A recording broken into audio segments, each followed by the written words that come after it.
So you've probably been conditioned to fear stress, that stress is the enemy, this evil monster that you should eliminate if you ever want to experience peace or success in your career. But not all stress is bad stress, and I'll prove it to you in this video. Some stress, what I call good stress, is actually fuel. It's what gets you to deliver. It gets you to show up regardless of your current circumstances. It's the kind of stress that can easily usher you into the next level of your career. And in this video, I'm walking you through what good stress actually looks and feels like, and how it can become one of your greatest tools for professional growth. Hi, welcome back to my channel. And if we are meeting for the very first time, my name is Nancy. I'm a workplace leadership trainer. I've also authored books on workplace leadership and how it relates to great customer experience delivery. So you'll mostly find me here discussing topics on matters of leadership, professional growth, career advancement, all the while protecting your mental and emotional well-being. So if this is the kind of content that resonates with you, kindly consider subscribing. Press that notification bell to get regular updates whenever I release a new video. And a big thank you to my existing subscribers for being part of this community, and a big welcome to the new ones for joining us. Your company means a lot. If it makes you nervous and excited at the same time, there's growth on the other side. Just imagine this. You have a major presentation coming up tomorrow. Things are thick. You know, your slides are not finished. Your immediate boss has decided to add you 3 more questions to prep for, and your heart is racing. Your brain is moving at that safari rally speed, if I may. But surprisingly enough, you're not panicking. You're not choking on ice. You're not pulling out your hair strands. It feels challenging, yes, but in a way that actually makes you feel alive. Good stress, aka ill stress, is going to energize you. It's the kind of stress that stretches you, but not to the point of breaking you. It's that rush that you get when you say yes to leading a project, but you're fully aware that it's out of your comfort zone. Or you're the only one of your gender at the round table and you've got to bring on your A game, or maybe you've just been promoted to a new role and you experience this nervous excitement where you're reading books, you're shadowing your mentors, you're working out your success plan in that role. It's not as comfortable, but it's not destructive either. It doesn't feel like dread, nor does it drain your soul. Yes, you're nervous, but you're highly motivated. You're a little overwhelmed, but you're equally determined. You feel exhausted, but you're fulfilled. That is good stress. It's meaningful pressure. It's temporary and it lights you up. It feels like you're working out your professional muscles where it tears just enough not to injure, but to build you. And if we are being honest, we'll rarely get just 100 promotions or leadership roles on a silver platter. You have to earn it. You have to prove that, you're the right fit for that position.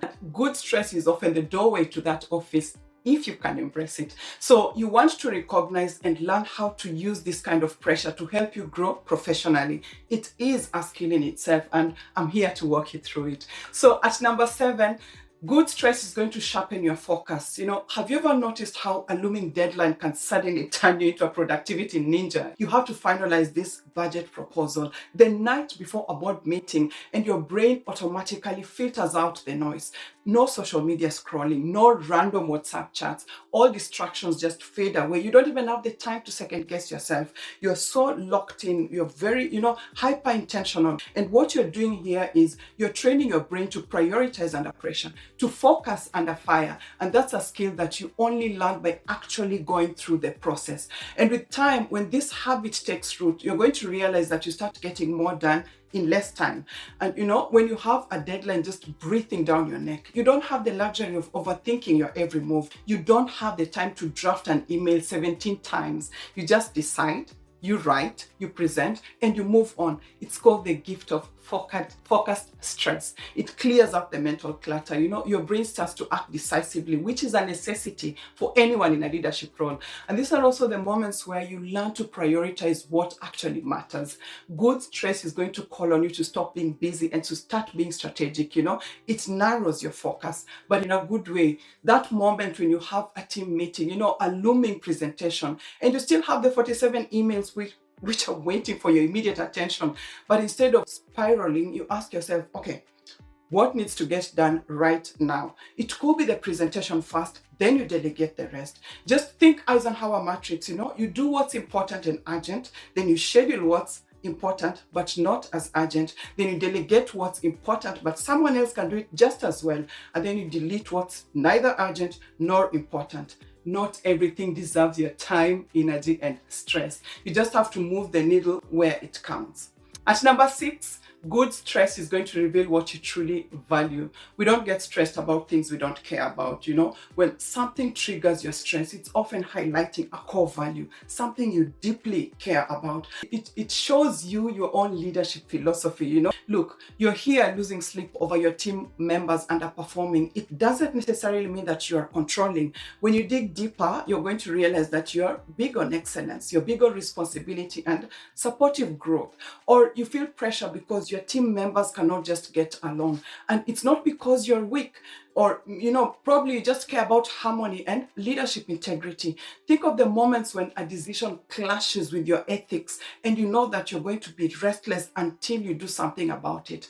That restlessness is a spotlight. Your values are literally screaming out loud that this is not just another task, it's closer to your heart than you think. So the restlessness is helping you lead with more clarity. Just an example, imagine there was drama between some of your colleagues and if you feel like your boss could have handled the situation differently. They were neither, fair nor respectful, and it left a bad taste in your mouth. So you seek audience with the boss, you table your thoughts respectfully, and you even suggest a better way moving forward. Why? To you, integrity is gold, and you'll be subconsciously positioning yourself as someone who stands for something and not necessarily one who follows instructions, regardless of where they're leading to. And this is the kind of knowledge that will align you with the right opportunities, with the right roles, with the right teams. Think of the moments where you find yourself asking, is this the kind of work that I want to keep doing? Am I really fulfilled in this role? Because now you're clear on what drives you. Or maybe you're always stressed in meetings that are not structured or are even borderline chaotic because deep inside you value thoughtful planning, and now you know that you work best in environments where communication speaks volumes. So if you've ever found yourself looking for bigger and better opportunities, you're not going to try to fit everywhere. You're going to consciously start growing in the right places. On the flip side, when you don't know what you value, you're going to find yourself chasing promotions that leave you empty. You're going to find yourself saying yes to everything. You're going to find yourself accepting toxic cultures because you don't know when and where to draw the line. And if you've ever accepted a role because it looked good on paper, but now you see the company cutting corners, the company expects 24/7 availability, and you're constantly stressed and disconnected because you're in an environment where work-life boundaries and even practicing integrity is not a big deal. This video is specifically for you. It's going to give you insight. You've probably wasted your energy adapting to environments that just kill your spark. You're living out spaces that would honor who you are. At number 5, good stress is going to supercharge your learning. Our brains retain better under slight stress. You stay alert, you're tuned in. Just think of the first time that you had to speak on a panel, or even write a performance review, or even give a talk at a major organization event. These are situations that don't gel well with making mistakes. Stress is going to call on you to read deeply, to synthesize fast, rewrite, rehearse, mess up in private, and then try again. But by the end, you'll be walking out sharper, smarter, and even 10 times more confident because your comfort zone did not have the last word. Good stress is like, a pop quiz, if you may, a pop quiz for your potential. It's going to pull knowledge out of you that you didn't even know you had capacity for, and make sure that that knowledge sticks. While working in the aviation industry, our most stressful moments were during emergency drills where we had to simulate those life-saving situations. You had to get over your fears and just jump off a slide and out of the aircraft, for example, or overcome the fear of water bodies by diving deep into the deep end to try saving a drowning passenger.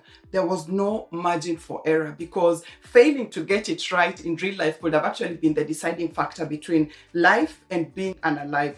But when we came out successful, we had that fulfillment of knowing that we could be trusted another human being's life in such life-altering situations. And we'd not mess it up because we knew what to do. We had learned by doing it, not just from books. And then after going through the different scenarios that could lead us to such emergencies, we learned how to adapt quickly, when to pivot, and how to ask better questions where necessary so that we could show up better. So just imagine there's this launch that you're managing, but nothing is going as planned. The budget keeps shifting, the timelines are moved, subject to the availability of key individuals. And just when you're ready to go, your biggest contributor in the team comes down with a flu. It's highly contagious. They can't come to work because they're going to spread it and share with everybody else. You should be stressed, but this is where proper decision making and speed in problem solving come into play. These are not necessarily skills that you can learn in a classroom. It's not comfortable in the moment, but a month later, you'll be looking back and thinking, wait a minute, did I just do that? Yes, you did. And guess what? You succeeded at it. So the biggest win here is not just that you learn faster under good stress, but that you start to believe deep in your bones that, yes, I can handle hard things. So the next time you're going to show up more prepared, more grounded, more fearless, that confidence has become your new normal and no one can take it from you. At number 4, good stress is going to crack open your creative brain. Constraints are creative fuel. There's this saying, necessity is the mother of invention, and it applies here. Just imagine being told you've got 2 weeks to deliver a program that you planned for 2 months from now. Clearly, you don't have time for plan A or plan B, but you have to come up with a brilliant plan C that you would not have thought of under less pressure. Pressure is going to force you to innovate, to think outside the box, to open new doors in your brain. And for most people operating in highly competitive work environments, there's the risk of getting stuck in perfection, that feeling that you cannot proceed until everything is flawless. But when good stress hits, like that ticking deadline, it forces you to start where you are and get creative with what you have.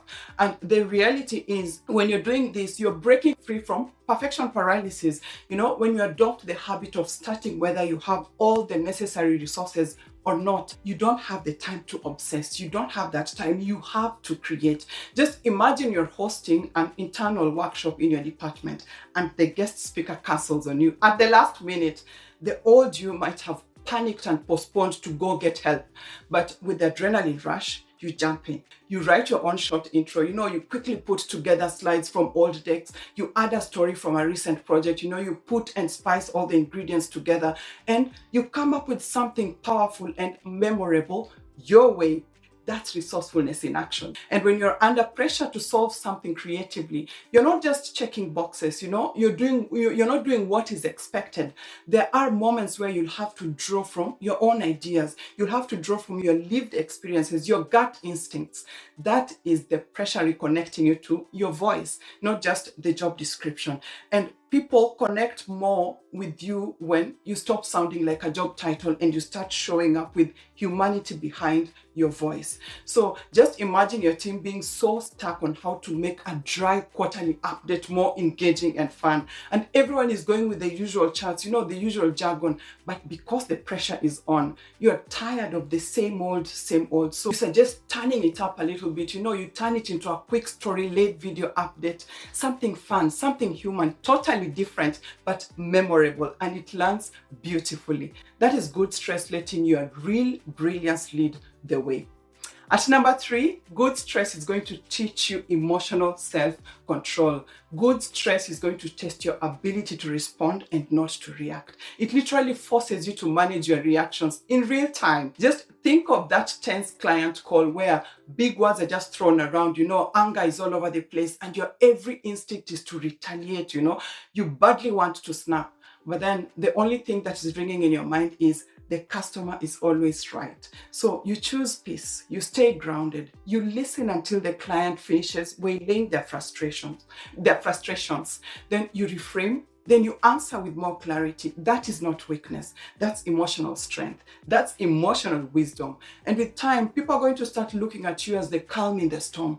And there's that inbuilt stamina that comes with you staying grounded, even when you're triggered, even when you're pushed to the wall. Work can be full of emotionally messy moments, personalities and personality types clashing, that passive aggressive email, that teammate who realizes that they have something to say every time you start speaking, and they unapologetically just interrupt you, that colleague who criticizes you in front of everybody, right before you go in to do your presentation. That client who keeps changing their mind day in, day out, but then you've already worked up your leadership currency. So you take a step back, you breathe in, you observe, and then you respond accordingly, letting your critics understand that their concerns have been noted, but you're still going to deliver the presentation, and you do it with grace. Now they can see that, yes, she can actually handle anything.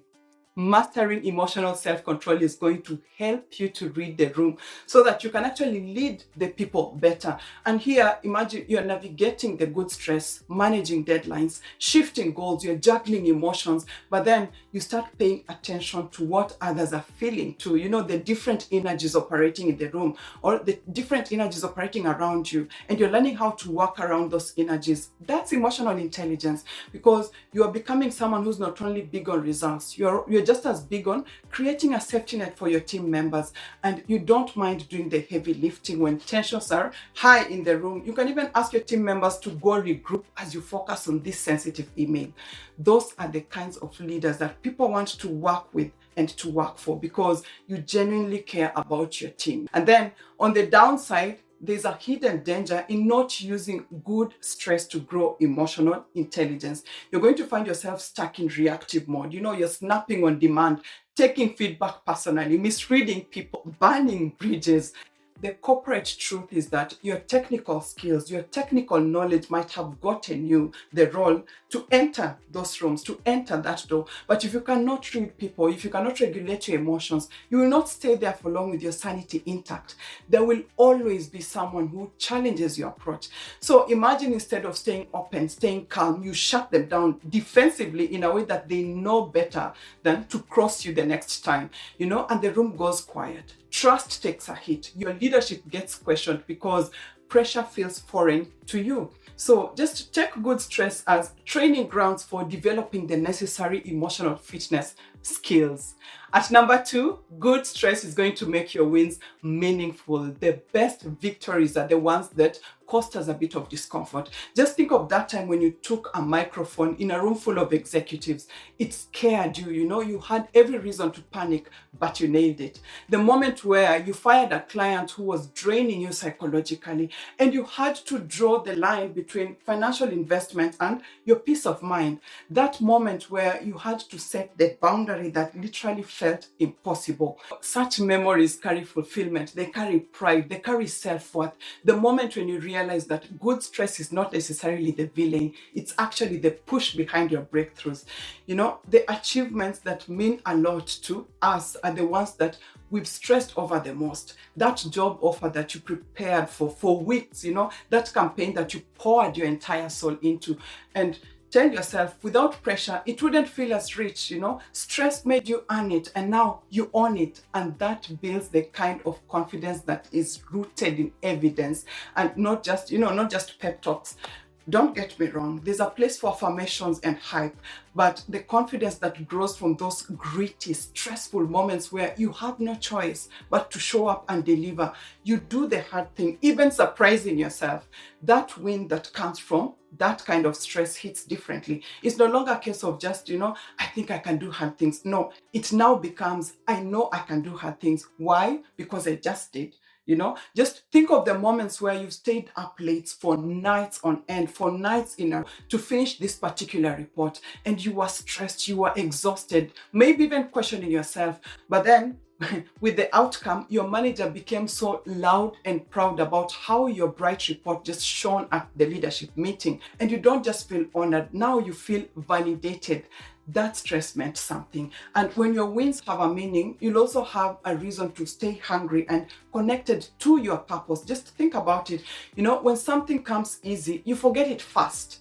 But when it costs us something, time, comfort, late nights, the deep breaths, we remember that win. We feel it in our bones. That gentle reminder that work matters to you and I. And that recharges our ambition, not from ego, but from purpose. And that's where it becomes important to draw the line between chasing success and building legacy. And to be honest, that mostly happens when you're connected to your deeper why. Point number one, good stress is going to build your mental endurance. Every time you make it through a hard season, even barely, your inner voice gets louder. You say, hey, if I made it through that one, I can actually handle the next thing too. And if you've ever been asked to lead a department that you've never really led, then you know what total imposter syndrome feels like. But then you say yes, you stumble, you cry a few times in your closet, you learn, you grow through that quiet persistence. But the next time a similar situation shows up, you're not afraid of discomfort anymore. Now it's going to feel more like a hill than a mountain. And good stress does not just toughen you, it actually trains you to stay grounded when things are loud. It helps you to think clearly when there's no clear path. It helps you to recover quickly when things are falling apart. When you learn to bounce back instead of breaking down, your energy, your emotions, your confidence, all this will be tested in leadership. But once you've accepted that, you don't have to be perfect to be powerful. You're going to recover and reset on your terms. Just imagine launching an initiative and it flops. You get embarrassed, you get tired, frustrated, but then you keep going back to the drawing board. You reflect, you revise until you figure out something that works. That's you bouncing back, and you're bouncing back through mental endurance. So now you cannot stay down for long because you get that your work is not tied to every result. And this actively prepares you to lead through chaos, not just calm. And the biggest test of leadership is not in keeping everything smooth and perfect. It has a lot to do with how you respond when things go sideways. That moment when you have to push through a demanding week. You're tired, but you still manage to keep your head above the water. You're literally building mental endurance brick by brick, brick by brick. And the next time a crisis hits, you're going to find that you're not panicking, you'll be leading. So the next time you say, I'm stressed, ask yourself, could I use it to grow? Good stress is your edge. It will keep you learning.